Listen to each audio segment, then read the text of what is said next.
भगवती दुर्गा कवच। ओम नमश्चंडिकायै। दिनेश सहगल गुरुजी कहते हैं, मित्रों, मार्कंडेय पुराण में वर्णित ब्रह्मा जी एवं ऋषि मार्कंडेय जी के संवाद में ब्रह्मा जी द्वारा कहा गया यह दुर्गा देवी कवच अत्यंत दुर्लभ एवं गोपनीय है। ब्रह्मा जी कहते हैं कि यह कवच देवताओं के लिए भी दुर्लभ है।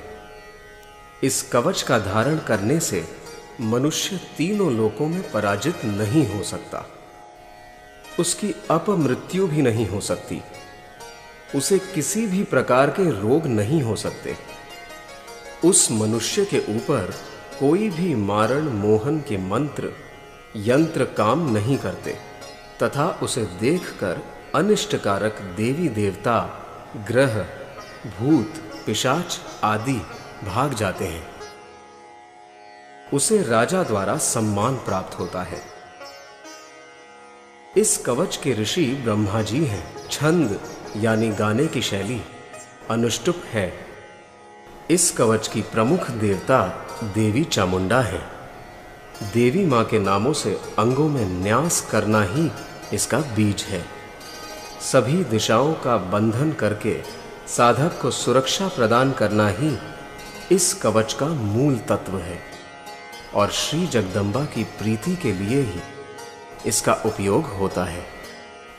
आइए हम सब मिलकर इस दुर्लभ कवच का श्रवण एवं पाठ के द्वारा धारण करें और देवी मां से हमें अपनी शरण में लेने की विनंती करें।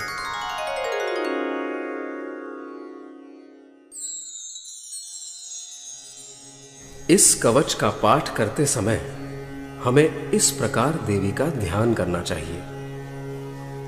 देवी की 9 मूर्तियां हैं जिन्हें नव दुर्गा कहते हैं। उनके पृथक पृथक नाम बतलाए जाते हैं।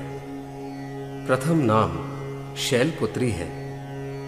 दूसरी मूर्ति का नाम ब्रह्मचारिणी है। तीसरा स्वरूप चंद्रघंटा के नाम से प्रसिद्ध है। चौथी मूर्ति को कूष्मांडा कहते हैं। पांचवें स्वरूप का नाम स्कंद माता है। देवी के छठे रूप को कात्यायनी कहते हैं। सातवां काल रात्रि और 8वां स्वरूप महागौरी के नाम से प्रसिद्ध है। 9वें स्वरूप का नाम सिद्धिदात्री है। ये सब नाम सर्वज्ञ महात्मा वेद भगवान के द्वारा ही प्रतिपादित हुए हैं। जो मनुष्य अग्नि में जल रहा हो, रणभूमि में शत्रुओं से घिर गया हो, विषम संकट में फंस गया हो तथा इस प्रकार भय से आतुर होकर जो भगवती दुर्गा की शरण में जाते हैं, उनका कभी कोई अमंगल नहीं होता। युद्ध के समय संकट में पड़ने पर भी उनके ऊपर कोई विपत्ति नहीं दिखाई देती। उन्हें शोक, दुख और भय की प्राप्ति नहीं होती। जिन्होंने भक्ति पूर्वक देवी का स्मरण किया है, उनका निश्चय ही अभ्युदय होता है। देवेश्वरी, जो आपका चिंतन करते हैं, उनकी आप निसंदेह रक्षा करती हो। चामुंडा देवी प्रेत पर आरूढ़ होती हैं। वाराही भैंसे पर सवारी करती हैं। ऐन्द्री का वाहन ऐरावत हाथी है। वैष्णवी देवी गरुड़ पर ही आसन जमाती हैं। माहेश्वरी वृषभ पर आरूढ़ होती हैं। कौमारी का वाहन मयूर है। भगवान विष्णु की प्रियतमा लक्ष्मी देवी कमल के आसन पर विराजमान हैं और हाथों में कमल धारण किए हुए हैं। वृषभ पर आरूढ़ ईश्वरी देवी ने श्वेत रूप धारण कर रखा है। ब्राह्मी देवी हंस पर बैठी हुई हैं और सब प्रकार के आभूषणों से विभूषित हैं। इस प्रकार ये सभी माताएं सब प्रकार की योग शक्तियों से संपन्न हैं। इनके सिवा और भी बहुत सी देवियां हैं जो अनेक प्रकार के आभूषणों की शोभा से युक्त तथा नाना प्रकार के रत्नों से सुशोभित हैं। ये संपूर्ण देवियां क्रोध में भरी हुई हैं और भक्तों की रक्षा के लिए रथ पर बैठी दिखाई देती हैं। ये शंख, चक्र, गदा, शक्ति, हल और मूसल, खेटक और तोमर, परशु तथा पाश, कुंत और त्रिशूल एवं उत्तम शारंग धनुष आदि अस्त्र शस्त्र अपने हाथों में धारण करती हैं।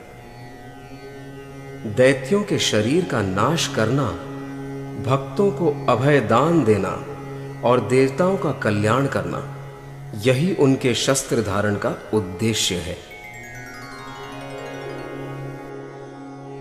कवच आरंभ करने के पहले इस प्रकार प्रार्थना करनी चाहिए। महान रौद्र रूप, अत्यंत घोर पराक्रम, महान बल और महान उत्साह वाली देवी, आप महान भय का नाश करने वाली हो। आपको नमस्कार है। आपकी ओर देखना भी कठिन है।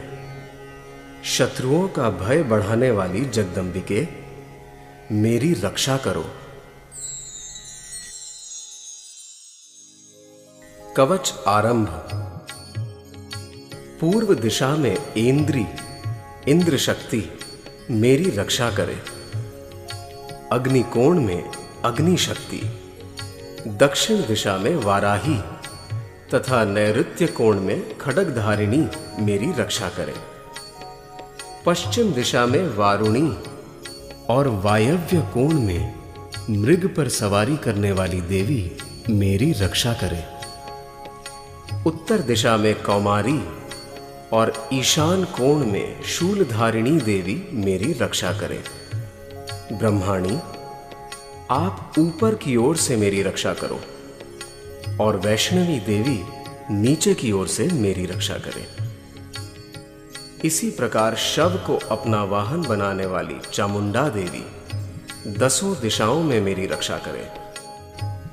जया आगे से और विजया पीछे की ओर से मेरी रक्षा करे।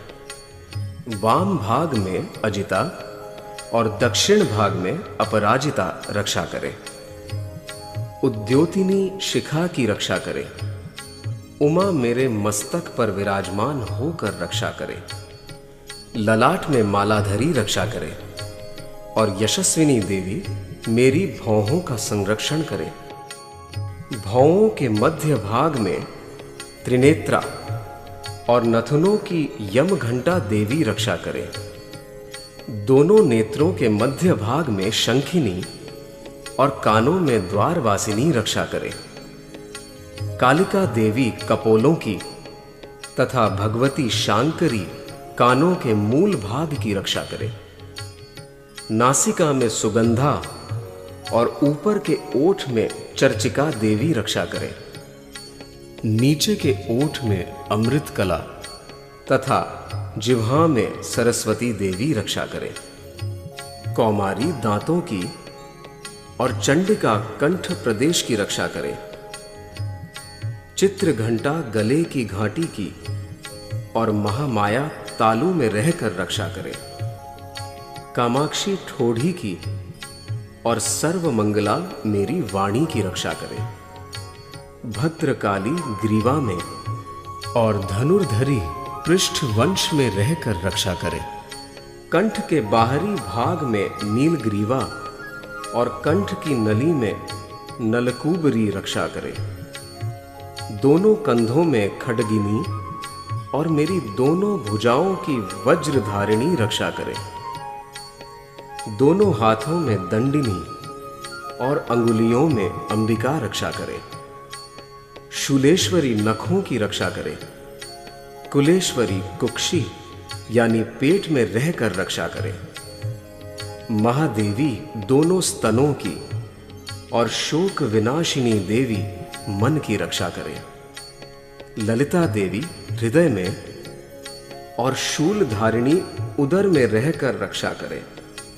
नाभि में कामिनी और गुह्य भाग की या गुप्तांगों की गुह्येश्वरी रक्षा करे।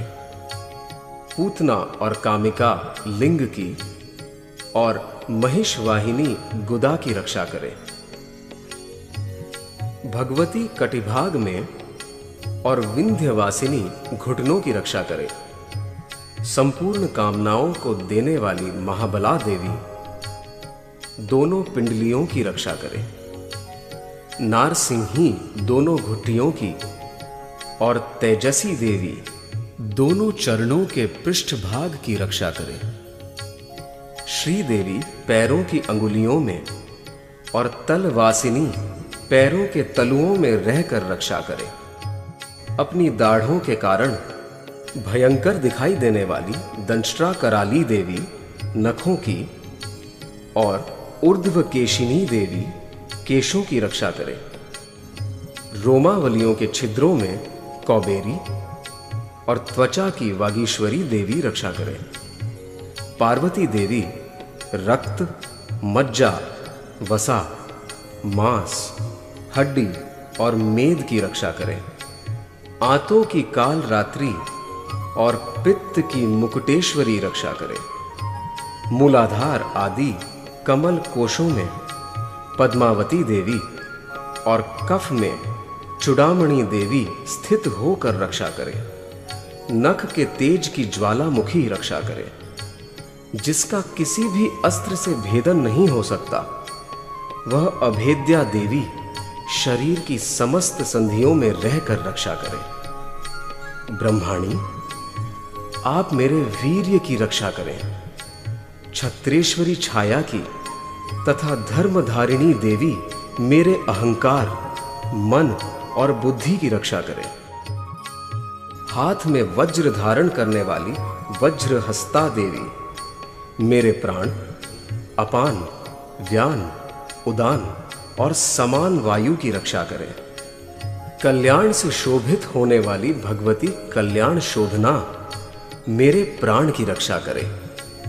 रस, रूप, गंध, शब्द और स्पर्श इन विषयों का अनुभव करते समय योगिनी देवी रक्षा करे तथा सत्व गुण, रजोगुण और तमोगुण की रक्षा सदा नारायणी देवी करे। वाराही आयु की रक्षा करे, वैष्णवी धर्म की रक्षा करे तथा चक्रिणी चक्र धारण करने वाली देवी यश, कीर्ति, लक्ष्मी, धन तथा विद्या की रक्षा करे। इंद्राणी, आप मेरे गोत्र की रक्षा करें। चंडिके, आप मेरे पशुओं की रक्षा करो। महालक्ष्मी मेरी संतान की रक्षा करे और भैरवी मेरे जीवन साथी की रक्षा करे। मेरे पथ की सुपथा तथा मार्ग की क्षेमकरी रक्षा करे। राजा के दरबार में महालक्ष्मी रक्षा करे तथा सब ओर व्याप्त रहने वाली विजया देवी संपूर्ण भयों से मेरी रक्षा करे। देवी, जो स्थान कवच में नहीं कहा गया है अतएव रक्षा से रहित है, वह सब आपके द्वारा सुरक्षित हो, क्योंकि आप विजयशालिनी और पापनाशिनी हो। यदि अपने शरीर का भला चाहे तो मनुष्य बिना कवच के कहीं एक पग भी न जाए। कवच का पाठ करके ही यात्रा करे। कवच के द्वारा सब ओर से सुरक्षित मनुष्य जहां जहां भी जाता है वहां वहां उसे धन लाभ होता है तथा संपूर्ण कामनाओं की सिद्धि करने वाली विजय की प्राप्ति होती है। वह जिस जिस अभिष्ट वस्तु का चिंतन करता है उसको निश्चय ही प्राप्त कर लेता है। वह पुरुष इस पृथ्वी पर तुलना रहित महान ऐश्वर्य का भागी होता है। कवच से सुरक्षित मनुष्य निर्भय हो जाता है। युद्ध में उसकी पराजय नहीं होती तथा वह तीनों लोकों में पूजनीय होता है।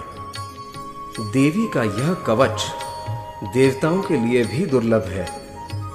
जो प्रतिदिन नियम पूर्वक तीनों संध्याओं के समय श्रद्धा के साथ इसका पाठ करता है उसे दैवी कला प्राप्त होती है तथा वह तीनों लोकों में कहीं भी पराजित नहीं होता।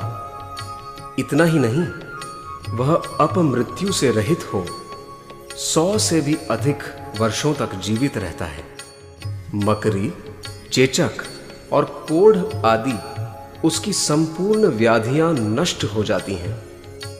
कनेर, भांग, अफीम, धतूरे आदि के स्थावर विष, सांप और बिच्छू आदि के काटने से चढ़ा हुआ जंगम विष तथा अहिफेन और तेल के संयोग आदि से बनने वाला कृत्रिम विष, ये सभी प्रकार के विष दूर हो जाते हैं।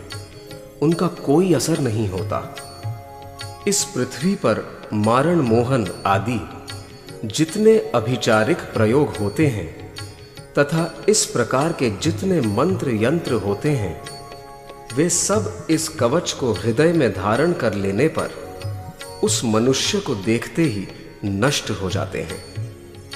ये ही नहीं, पृथ्वी पर विचरने वाले ग्राम देवता, आकाशचारी देव विशेष, जल के संबंध से प्रकट होने वाले गण, उपदेश मात्र से सिद्ध होने वाले निम्न कोटि के देवता, अपने जन्म के साथ प्रकट होने वाले देवता, कुल देवता, माला, डाकिनी, शाकिनी, अंतरिक्ष में विचरने वाली अत्यंत बलवती भयानक डाकिनियां, ग्रह, भूत, पिशाच, यक्ष, गंधर्व, राक्षस, ब्रह्म राक्षस, बेताल, कुष्मांड और भैरव आदि अनिष्टकारक देवता भी हृदय में कवच धारण किए रहने पर उस मनुष्य को देखते ही भाग जाते हैं। कवचधारी पुरुष को राजा से सम्मान वृद्धि प्राप्त होती है। यह कवच मनुष्य के तेज की वृद्धि करने वाला और उत्तम है। कवच का पाठ करने वाला पुरुष अपनी कीर्ति से विभूषित भूतल पर अपने सुयश के साथ साथ वृद्धि को प्राप्त होता है। जो पहले कवच का पाठ करके उसके बाद सप्तशती चंडी का पाठ करता है, उसकी जब तक वन, पर्वत और काननों सहित यह पृथ्वी टिकी रहती है, तब तक यहां उसकी संतान परंपरा बनी रहती है। फिर देह का अंत होने पर वह पुरुष भगवती महामाया के प्रसाद से उस नित्य परम पद को प्राप्त होता है, जो देवताओं के लिए भी दुर्लभ है। वह सुंदर दिव्य रूप धारण करता है और कल्याणमय शिव के साथ आनंद का भागी होता है।